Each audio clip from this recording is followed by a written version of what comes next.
So, welcome back, buoyed with the excitement of this VTPR wing. Really pleased with how that's performing. I've got a little bit more experimentation to do with the flap settings and all of that. But as you know, my poor old pug, my original pug, she's taken a bit of a battering with me thwacking it in the slope and in the sand dunes and everything. So the next thing I want to do is I want to make all of this in this new shape in EPP. I've literally just got a block that's just big enough for me to do it.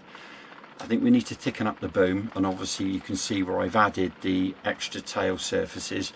So the thing to do now is new fuzz, bigger boom, bigger control surfaces, possibly a bigger hinge point here, and I might keep the hinge point of the rudder. That seemed to be fine, but I want to try and get a maximum real big throw. What I'm going to try and do is try and go for a mad stab, but what I don't want to particularly do is, with this size, is go for some crazy mechanism. So I know Andy's got a design that is really superb, but I want to just try and, at the moment, just make it simple. So enough waffling. This is me about to try and make a fuselage on the lines of this, but looking more like that.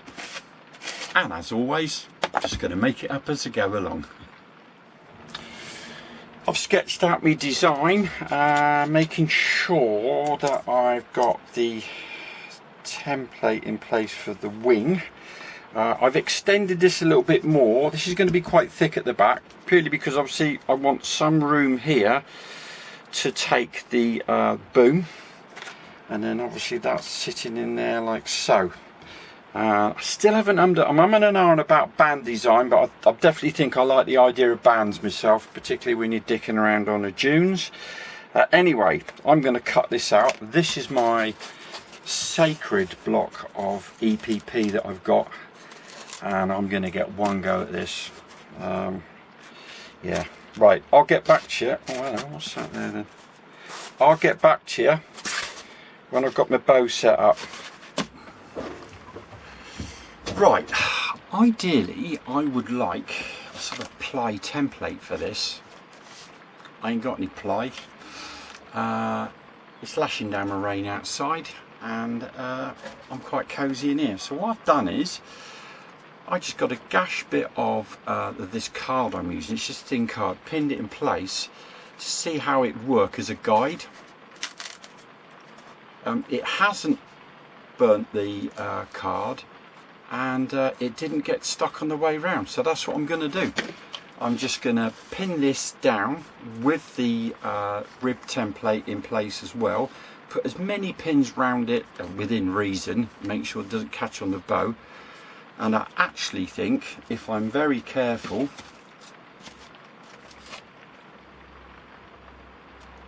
there's two there, so I've got two chances.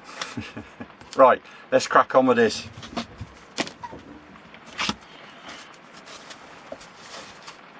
Got it all pinned in place.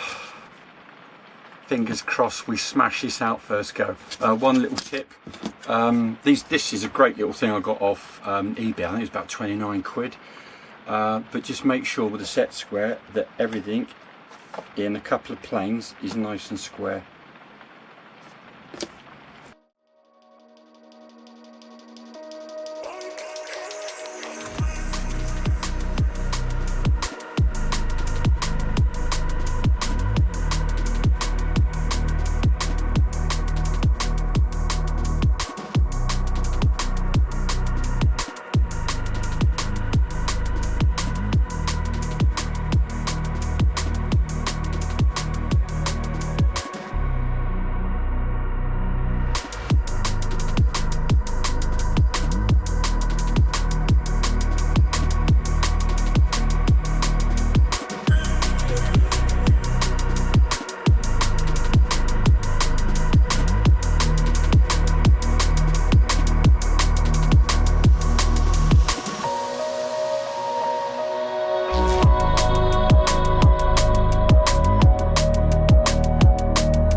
good idea, I think.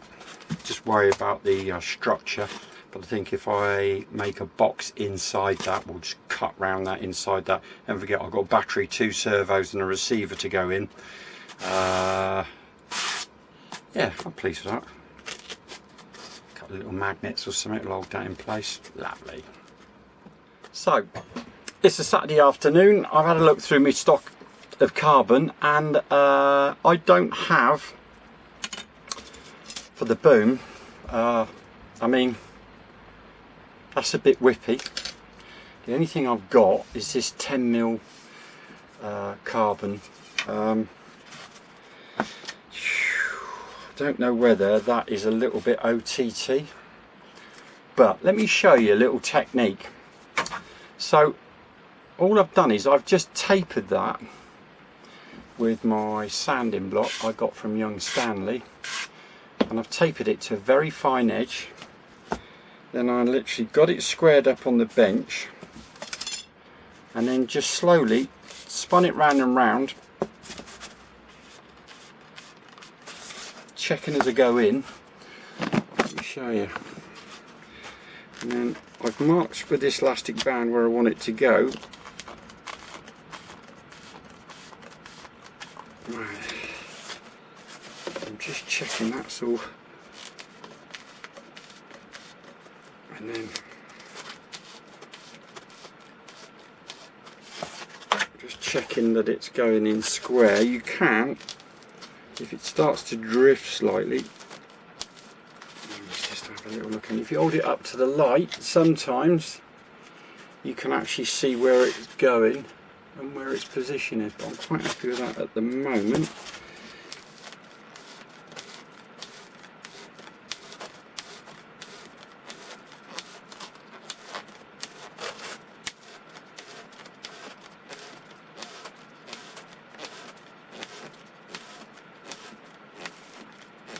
There,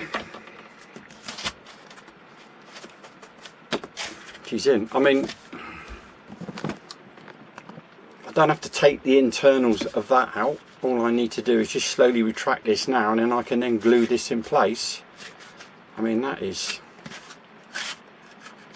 alright, that is, yeah, I'm pretty pleased with that. Anyway, little top tip for you on a Saturday afternoon when it's raining. Right, so I've sanded myself up. This is the Depron foam that you get from B&Q. This is the elevator, sorry, tailplane. There's the rudder and fin. And all I've done is I very gently went round with my sanding block. Notice I've got it right on the edge, but most of it is supported. And I just gently went round like so, and then when I got the basic shape, and I tapered it at the back, making sure that the taper was the same either side. Then all I did was I gently just gave it a little lick with very fine, this is 800 emery paper. Make sure that you're either wearing a mask and you've got a hoover going to pick up all the bits and pieces. Now, tell you what I'm going to do. These I'm going to cover in tape. I've got this tape from, I've said this before, but this Lidl tape is absolutely, packing tape is absolutely superb. Obviously this is a prototype, so I'm not very worried about how long it's going to last, but this, I've found this absolutely perfect on the wing. So this is going to get a covering of this tape, and then I'm going to put a hinge in. I'm just wondering about how much elevator movement. I might go very big on this one. Right, control surfaces. I have pre-scored where the rudder's going to go, and then all I did was I sprayed with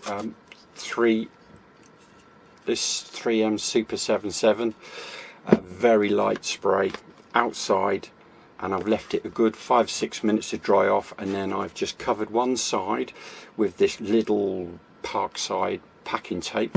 Excellent stuff. I mean, that almost looks like it's composite, doesn't it? So now what I'm going to do is, now I've done that, I'm now going to bend that over, and I'm going to chamfer this edge off this side When I'm happy with that chamfer, then I'm going to cover this side as well, if that makes sense. And obviously same thing for the tail surfaces, but that's out drying at the moment. Right, little catch up. Obviously covered these with that parkside tape. I put myself a little piece of plastic on there as a sort of to spread the load, because I think if I use some screws it will just rip straight through. The other thing I've done, I got 3 layers of balsa and then sandwiched that together, and then I have then used a round file, put a nice curve on it, sat it on, and I've just used a little bit of carbon tissue just to hold that in place. That's now ready to get screwed onto there, and then what we're going to do is I'm going to leave sticking the boom into the fuselage at the very last moment, because the next thing I want to do is I want to now look at doing some control rods and how I'm going to do that, because the issue I've got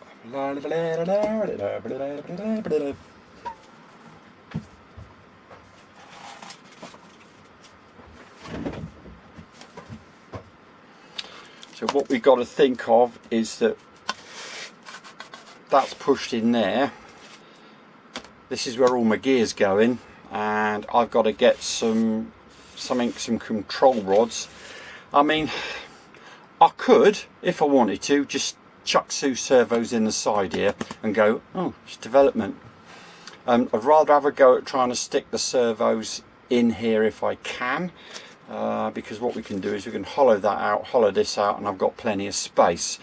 So anyway, I'm now going to look at just putting some, I don't know whether I'm going to use microtubes with wire similar to what's on the Pug, and then just run them down the sides. But I think the first thing I've got to do is I want to look at, particularly for the elevator, for the Mad Stab, I want to be able to get a servo in here and a big arm. But I'll be honest here, I'll look at it, but they might end up, just for development processes, just sticking in the side, but that would look a bit naff. Anyway, enough of me waffling. I'll get back to you when I've with an update.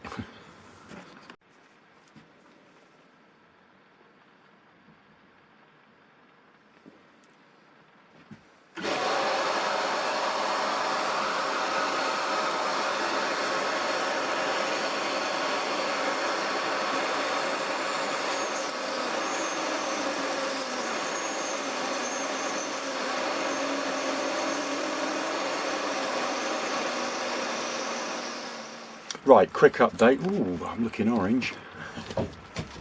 So, just want to show you this because I got pretty excited about this idea I came up with. So I'm using this these microtube with the micro wire, and what I've done is I've marked, put a shone of light through there, marked out where the spar was. Then I cut, well, basically I just got my knife and ran the knife all the way down there about 10mm, like so.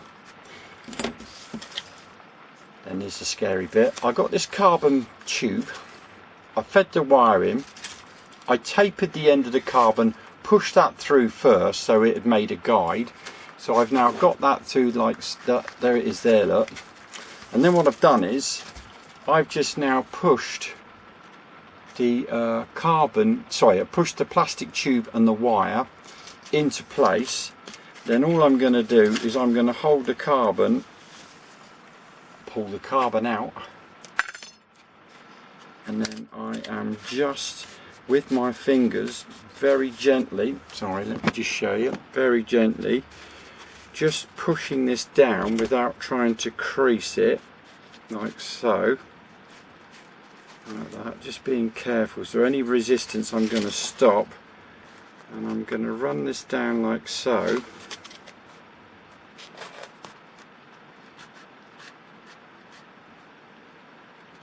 And